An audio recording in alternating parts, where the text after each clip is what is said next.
That said, I want to talk to you just real briefly about a recent pet food recall you might have heard about, and that was regarding Salmonella from Midwestern Feed Mills. And they create many different brands of pet food. The most common pet food that they create is called Sport Mix, and they are located in the Midwest. The pet food brands that they have are listed on my website and also on my Patreon page, Pet Food Vet. When you go to the Patreon page, it will list the public availability of that list of pet food brands from the feed mill called Midwestern. And you might say to yourself, geez, that sure sounds familiar. I've heard something about Midwestern Feed Mill recently. And you're right. Good on you. You paid attention to the recalls that I've been talking about over the past several months, and that was also from Midwestern Feed Mills.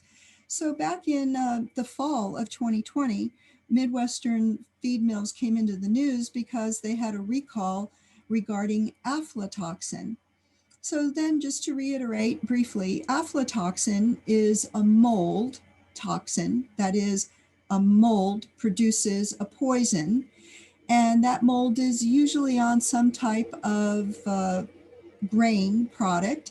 In this instance, it was corn that was produced in the Oklahoma area that got infested with a mold, and that mold produced a toxin. And surprisingly, yes, the feed mill used that actual corn in their mix. And remember, it's not just corn that can be the problem. It can be any grain that can be infested with the mold. And that situation should have been resolved very quickly. But no, it didn't. The mold stayed, the mold toxin stayed in that feed mill over the course of several months.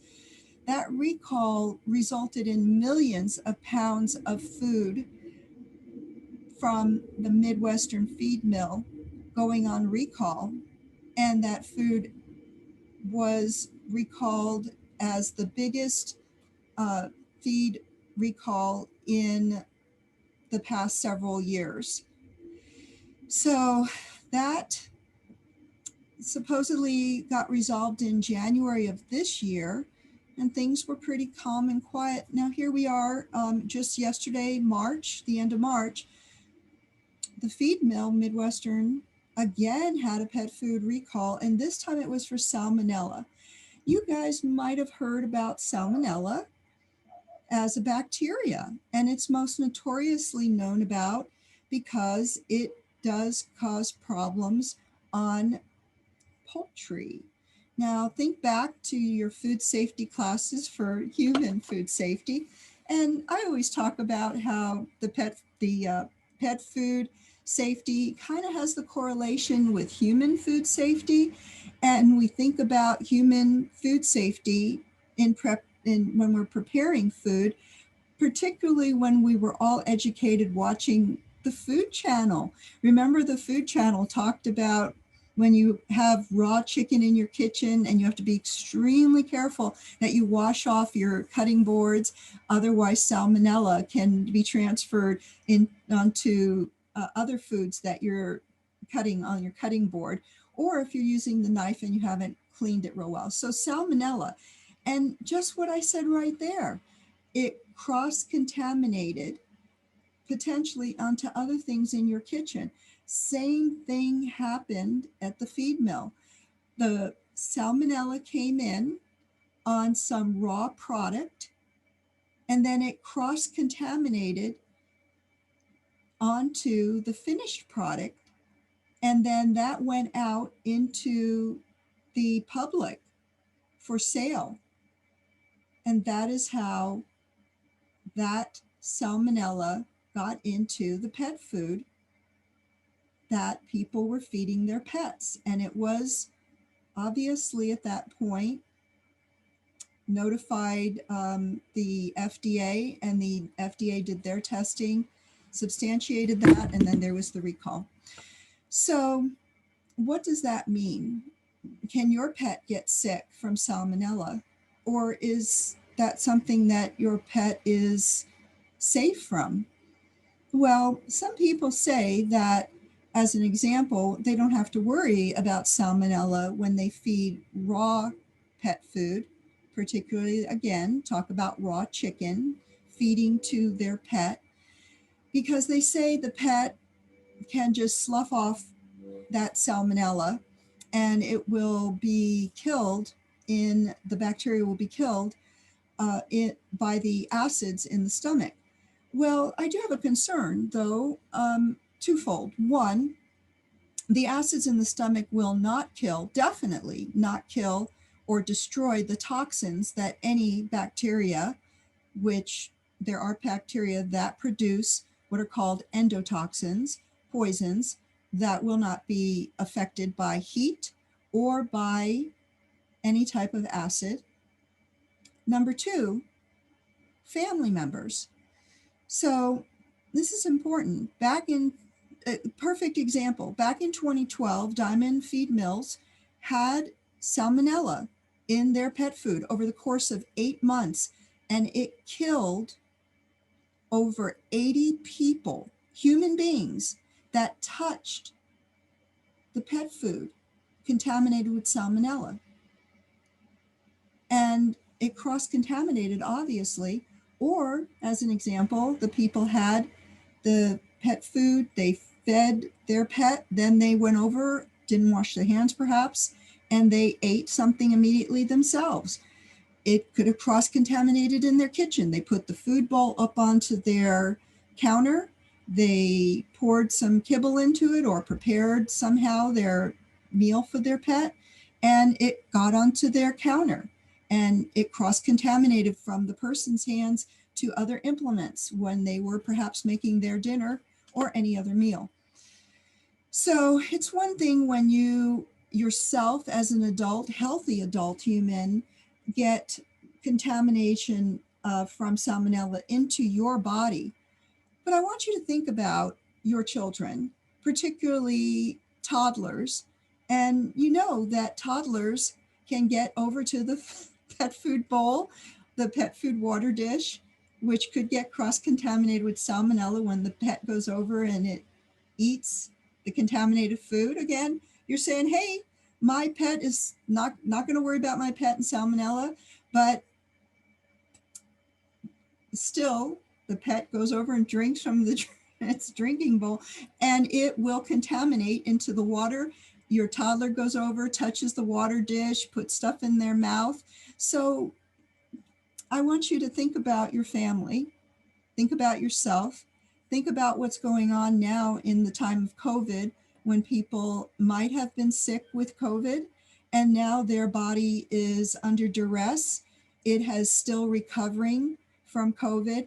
And so any other organisms that are toxins or bacteria, that is food poisoning bacteria, as salmonella is, could affect your body, your family member's body, especially your children. So pet food safety is all about making sure your family, including your human family, as well as your fur baby family, are safe and healthy from contaminants in pet food. So that is an explanation of what to be concerned about when you hear about these pet food recalls. Now, I will tell you something else that does happen. When, as an example, the feed mill ships out their packages of contaminated pet food, Midwestern Feed Mill, and it goes out to the feed stores, it goes out to the pet stores. There's cross-contamination, there's the bacteria. It's not just in the bag, but there's a good chance the bacteria could be on the bag. Just cross-contamination from the people who are the workers within the feed mill. They're the ones who are potentiating the cross-contamination for why these recalls go on for months at a time in these feed mills.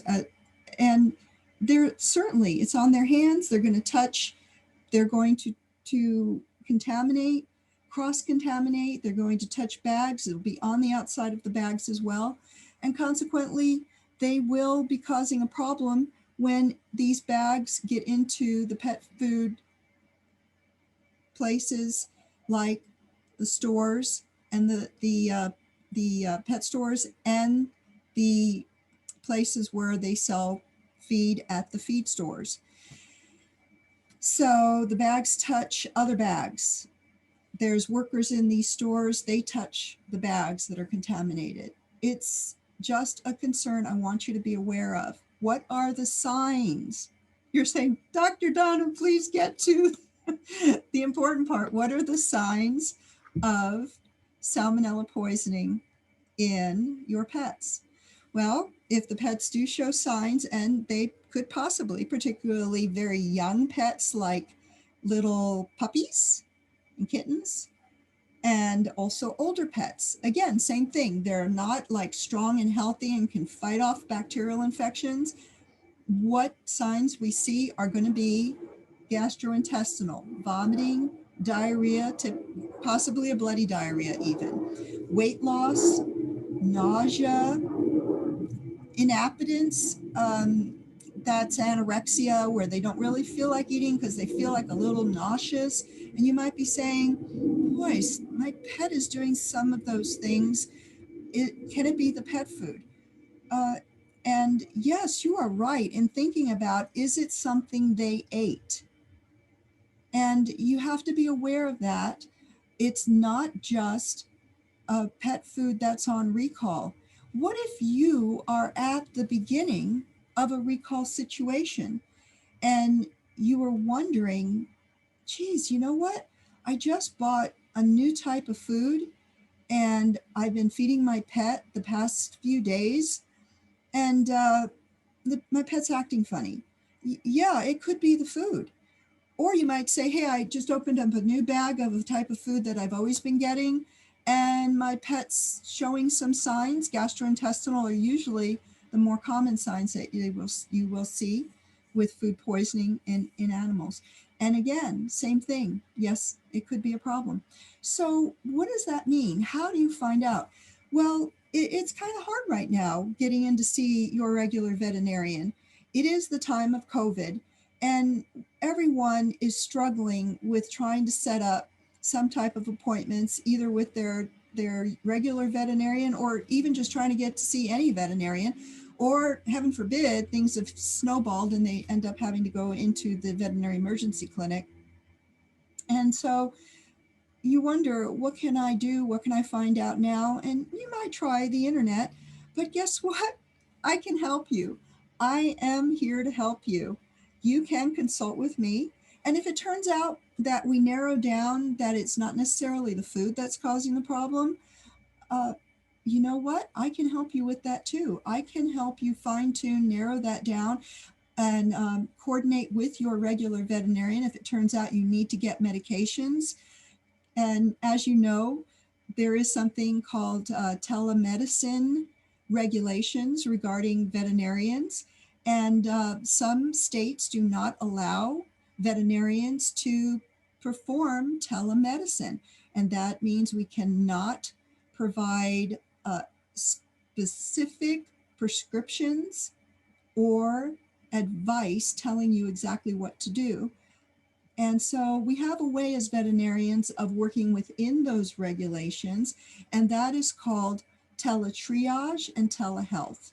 And that means we are allowed, as an example, animal poison control does this, same thing. I am allowed to provide you with general information. You can tell me what food you're feeding. I could research it. I could see if there's a potential for any type of recall or recalls that have been happening in the past with that food.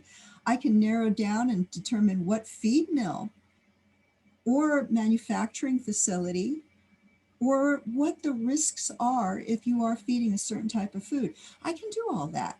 Let me tell you a little bit about myself and why I am the veterinarian that you come to with your pet food safety issues concerns or problems. And that is because I have gotten an advanced degree in food safety. So let me let me say this right off the bat. I am here to support your veterinarian, and I believe in your veterinarian, and I believe in you and your intelligence. So I'm just here to supplement that with my knowledge, my expert knowledge. And this is how I acquired it. I have always been interested in pet food. Ever since 25 years ago, I worked for a little while for Hill's Pet Food, and I saw behind the scenes how pet food is made. So, more so than many other veterinarians, I have had the experience of actually being in pet food manufacturing plants, seeing ingredients and how they're made. Now, fast forward years, 25 years into my career, and I joined the Army. You could see the sign behind me. That's the veterinary symbol. And the embroidery that you can't read real well shows my deployments when I went to combat zones and took care of military working dogs. At that same time, the Army had trained me to be a food auditor. That meant I was able to determine whether food that was provided to service members in combat zones, especially, was safe or not. And so you wonder yourself, where does a veterinarian, particularly a deployed veterinarian, come into food safety for soldiers? Well, if you think about it, it's just like the USDA. USDA has veterinarians on staff, and that all came into play 100 years ago because veterinarians know what sick livestock look like. We can determine from the pathology, looking at the carcasses of livestock, whether that food, the carcass, is wholesome and safe for humans to eat. So that's how veterinarians got involved in food safety. It's kind of crazy if you think about it. But on the other hand, think of the USDA and it all comes together. So the Army trained me to be a food inspector. So on one hand, during the day, I was out there checking what was going on with food safety for soldiers. And then on the other hand, I was out checking on military working dogs. And in the middle of the night, I was taking care of military working dog emergencies for dogs that had been stabbed, blown up, and shot. So life was extremely stressful and a lot of adrenaline going on there. Well, all of this stuck deeply inside of me, particularly the food safety, the circumstances under which I was deployed, and the opportunity to check warehouses in combat zone areas and learn about food safety for humans. I thought, you know what? I'm going to take advantage of my GI Bill. And I ended up going ahead for further education and got my Master's of Science in Food Safety with a specialization on pet food safety. During that time, I also, through my master's program, acquired my certification in animal feed.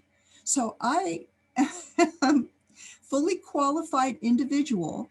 That's what they call it, fully qualified individual. I have a certification to go into a feed mill and help them provide safe food. I can go through their entire process and provide the information to make sure and ensure that the food they are making is safe. So, as you can tell, this is far and away above anything that a normal clinical veterinarian would have in their knowledge base or experience. So that is why I am considered an expert on pet food safety. So just to draw a distinction here, I am particularly devoted to all people and pets regarding pet food safety. However, I am not a nutritionist. I am not board certified in veterinary nutrition or an animal science major with a PhD in animal nutrition. And the difference is in the ingredients as they are providing nutrition, not safety. So for those folks, I know there's some of you out there who are thinking of creating a pet food and you've come up with a fantastic recipe. Well, you'll want to talk to a nutritionist to make sure that the guaranteed analysis has all the nutrients that are required for the pet to be healthy.